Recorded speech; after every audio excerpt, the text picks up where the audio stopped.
তহবিল বরাদ্দের মানে যে খরচ সেটা কিন্তু কেন্দ্র এবং রাজ্য আনুপাতিকভাবে সেটা বহন করবে, যেটা আমি বলেছি 90:10 সেই অনুপাতে কিন্তু আমাদের নর্থ ইস্টের রাজ্যগুলি সেইভাবে খরচ করবে।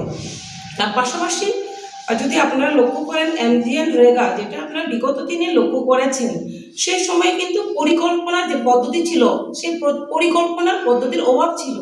আজকে শুধু আমি সেই স্কিমের ব্যাপারে MGNREGAর ব্যাপারে যদি আমরা বলি, তখনই কিন্তু কাজগুলো শুধুমাত্র কিন্তু স্থানীয় যে স্তর ছিল সেই সময় তার মধ্যে আলোচনার মধ্যে সেটা সিদ্ধান্ত করা হতো, সমস্যা সেই তার মধ্যে একটা সীমাবদ্ধ ছিল। কিন্তু আমরা যদি দেখি বর্তমানে VPG রামজি স্কিমের যে আমাদের যে আইন অথবা স্কিম যেটা চালু হয়েছে, তার মধ্যে প্রথম স্তরে যেটা আছে গ্রামীণ পরিকল্পনা প্রথম দিকে তৈরি করা হয়। তার পরবর্তী সময়ে আমরা যদি দেখি তাহলে ডিজিটাল মানচিত্রের পাশাপাশি PM গতিশক্তি ব্যবহার করে ব্লক, জেলা, রাজ্য থেকে শুরু করে যে জাতীয় স্তর পর্যন্ত এটা পরিকল্পনা করা হয়, যাতে কিভাবে সেটাকে সুন্দর করা যায়, কিভাবে আরো বেটার করা যায়। কিন্তু বিগত দিনে শুধুমাত্র সাধারণ একটা বেস লেভেলের শুধু একটা সাধারণ আলোচনার মাধ্যমে সেটা করা হতো। তার জন্য আজকে আমাদের কাজের গতি এবং স্বচ্ছতা আমরা এই স্কিমের মধ্যে আমরা পাচ্ছি। সেটা হচ্ছে আমাদের BVG রামজির যে স্কিমের মধ্যে আমাদের আমরা সুফল পাচ্ছি।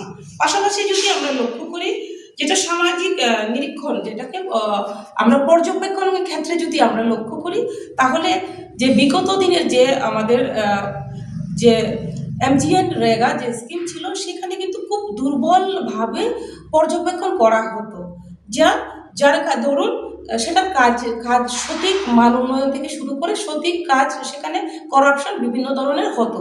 কিন্তু বর্তমানে যদি আমরা লক্ষ্য করি, আমাদের VBG যে আমাদের যে রামজি যে স্কিম, সেই স্কিমের মধ্যে বাধ্যতামূলক সেটা আমাদের সামাজিক যে 6 মাসিক মানে 6 মাস সেটাকে নিরীক্ষণ করা সেটা হয় মানে হবে। তার পাশাপাশি যে আমাদের যে সাপ্তাহিক যে একটা প্রকাশ করা, সেই কাজ কীগুলো কি না সেটা প্রকাশ করা, পাশাপাশি কর্মস্থলে যেখানে মানে কর্মস্থল হবে সেখানে ডিসপ্লে বোর্ড করা, পাশাপাশি মন্তব্যের অভিযোগের উপরও কিন্তু স্বয়ংক্রিয় ব্যবস্থা সিস্টেম আমাদের এই স্কিমের মধ্যে রয়েছে। সে বিগত দিনে কিন্তু সেই ধরনের কোনো সিস্টেম ছিল না, যার দরুন স্বচ্ছতা এবং গুণগত মান কোয়ালিটি সেটাতে আসবে, সেটা একটা বড় বিষয়।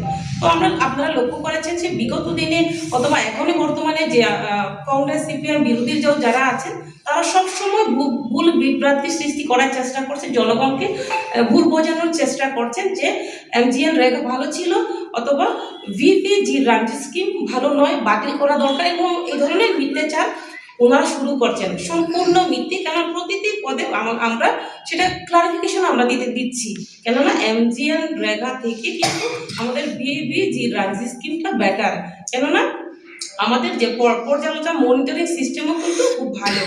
তো বিগত দিনে সঠিকভাবে নজরদারি করা হয়নি, কেননা তখন প্রযুক্তিগত যে দিক সেটাও ডেভেলপ ছিল না, কোনো ধরনের প্রযুক্তি ডেভেলপ না হওয়ার কারণে যেমন নজরদারি কম হয়েছিল, পুরনো পদ্ধতিতে তারা নজরদারি করতো, সেটাও সঠিক ছিল, তার জন্য করাপশন হতো। আজ নতুন যে স্কিমটা আমাদের চালু হয়েছে, তার মাধ্যমে কিন্তু নজরদারি পুরো নিয়মিত নজরদারি করা হতো, এবং কেন্দ্র, রাজ্য এবং যে আমাদের যে কমিটি যে রয়েছে, সেই রাজ্য এবং স্টেটের যে কমিটি, সেই কমিটির মাধ্যমে পুরো কড়াভাবে নজরদারি করা এই স্কিমের মাধ্যমে হবে এবং হচ্ছে। তো তার জন্য আমরা আমাদের পাবলিকের যারা জনসাধারণ রয়েছেন তারা উপকৃত হচ্ছেন বা হবেন, তো এই স্কিমের সেই সুবিধা পাবে সঠিকভাবে। পাশাপাশি যদি আমরা দেখি